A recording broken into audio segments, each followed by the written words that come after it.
Jai Hind and welcome to 8th lecture of Modern India series in 30-day CAPF crash course. This is Himanshu, CAPF 2019, All India Rank 163. In this lecture, we'll cover two topics, that is cause of nationalism and an organization existing pre-1885, that is before the formation of Indian National Congress. So let us proceed with the lecture. देखिए, this lecture is very conceptual and will understand कि आखिर why there was rise of nationalism, modern nationalism in India. तो factors that led to the growth of modern, तो सबसे पहले कि people जो हैं दे अंडरस्टूड कि after the revolt of 1857 and the things that was happening in and around and the British attitude towards the people, so people understood कि colonial rule was the major cause of India's economic backwardness. They understood the colonial interest. Next is political, administrative and economic unification of the country happened. See, British imposed professional civil service, unified judiciary and codified civil and criminal laws throughout the country. They constructed modern means of transport and communication, but they did all only for their benefit and not for our benefit.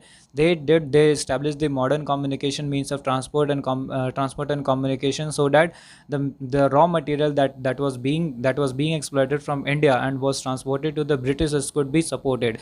The railway was brought due to this purpose. Also, the codified civil and criminal laws that was uh, that was brought by the Britishers, that made them ease to rule here. Also, there were discriminatory laws like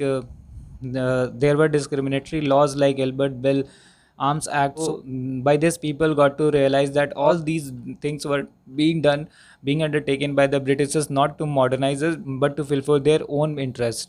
But transport and communications was built by Britishers indirect way में. It helped to connect the leaders and masses, and that helped in the exchange of ideas, and it increased contact with the masses. So that also helped to create awareness among the masses. फिर Western thought and education. See, the liberals and radical thought helped many Indians to imbibe modern, rational, secular, democratic, and nationalist ideas.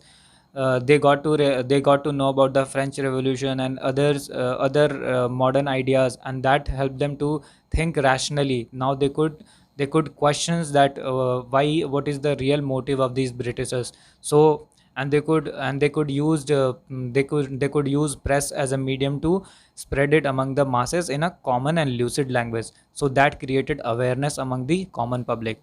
See, the role of press and literature. This helped in the dissemination of modern ideas, and it urged people to unite while criticizing the government.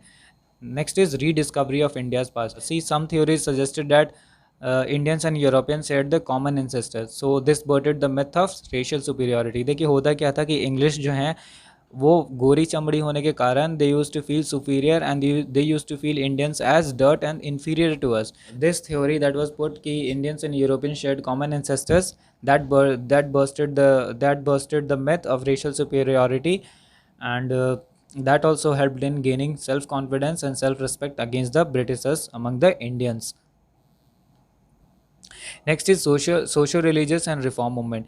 देखिए, जो progressive ideas थे, reforms ideas थे, that help in the unifying the society, and that was important for the growth of nationalism. Next is middle class intelligentsia. They also provided leaders to the Indian National Congress at all stages, and that had sense of unity of purpose and of hope.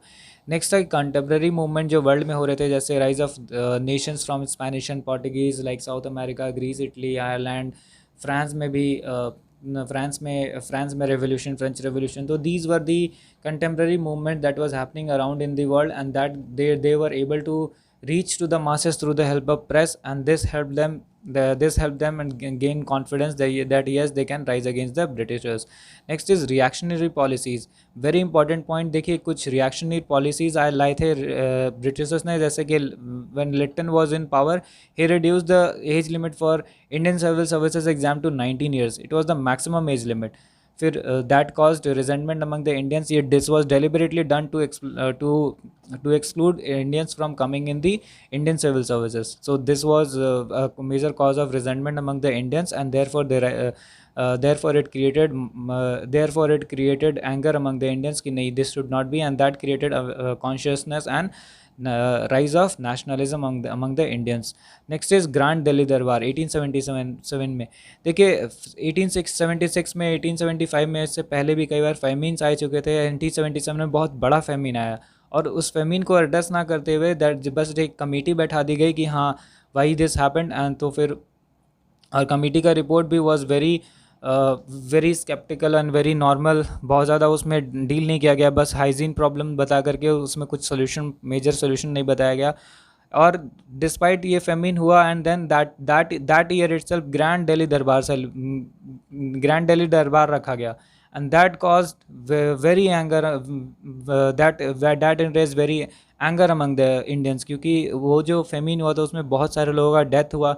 And in spite of that Grand Delhi Darbar हुआ था. तो that was very cause of anger among the Indians. Next is Vernacular Press Act 1878 and Arms Act 1878. Vernacular Press Act was deliberately brought to crush the जो vernacular language या that was जो vernacular local language में जो press छाप रहे थे against the government या फिर ब्रिटिशर्स के खिलाफ. तो ये लाया गया था वर्नाकुलर प्रेस एक्ट की नहीं अब सिर्फ इंग्लिश में ही छपेगा. तो this was vernacular press act. Arms act में बोला गया था कि only the Indians can not own the arms. तो ये क्लियर डिस्क्रिमिनेशन दिख रहा था कि इंडियंस को कैसे रोका जा रहा था. तो these were few reactionary and racial arrogance of the rulers that caused consciousness among the Indians. So next point is political association before Indian National Congress formation. तो उनका 3 डिमांड, जो भी एसोसिएशन 1885 के पहले थे उनका सिर्फ 3 ही डिमांड हुआ करता था. Administrative reforms, association of Indians with the administration and spread of education. इसी 3 डिमांड पे उनका मेजर जो ऑर्गेनाइजेशन थे इंडिया में 1885 के पहले, ये इसी डिमांड पे स्टिक करते थे. नेक्स्ट ऑर्गेनाइजेशंस हैं, उनके फाउंडर हैं, उनका ऑब्जेक्टिव है और इनका सिग्निफिकेंस है. एग्जाम व्यू पॉइंट्स हम देखेंगे. सबसे पहले है भाषा प्रकाशिका सभा. 1836 में it was found and Raja Ram Mohan was the founder.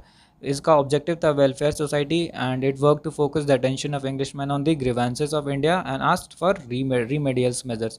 Next is Zamindar association, very important point. इसको लैंड होल्डर सोसाइटी भी बोलते हैं. And it was to safeguard the interest of the landlords. It marked the beginning of organized political activity. Next is Bengal British India Society in 1843.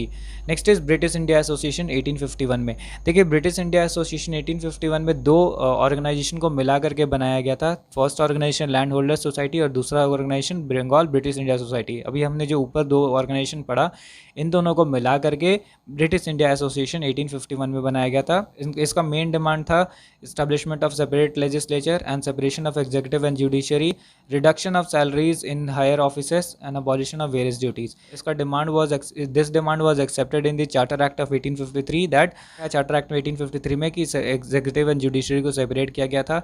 6 additional members भी imperial legislative council में आए थे. तो that's why this British Indian Association is very important. You need to keep in mind 2 point यहाँ पे कि लैंडहोल्डर society और Bengal British India society मिला करके ये सोसाइटी बना था और इनका demand separate executive and judiciary और addition of 6 members in the imperial legislative council. Next is East India association.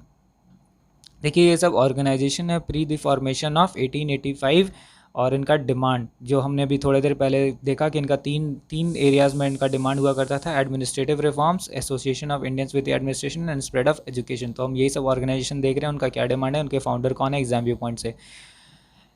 Next is East India association 1866 में दादा भाई नौरोजी ने वेरी इंपॉर्टेंट पॉइंट फॉर्म किया था. Influenced public man in England to promote Indian welfare. देखिए England में ये promote कर रहे थे इंडियन वेलफेयर को. It was first such nationalist organisation in England, very important point Indian association. Next is Indian league 1875. Shishir Kumar Ghosh, very important, हर exam में ये आ चुका है. It was for spreading political education and stimulated sense of nationalism among the people. Next is Indian association of Calcutta 1876 में. Surendra Nath Banerjee, Anand Mohan Bose associated with this. It was to create a strong public opinion on political questions and unify Indians in a common political program. First All India Conference in 1883 was attended by 100 delegates. In 1886 it was merged in INC. Very important point, आप इसको ध्यान रखेंगे. Indian National Association of Calcutta and the personality associated Surendra Banerjee and Anand Mohan Bose. It was merged in INC in 1886.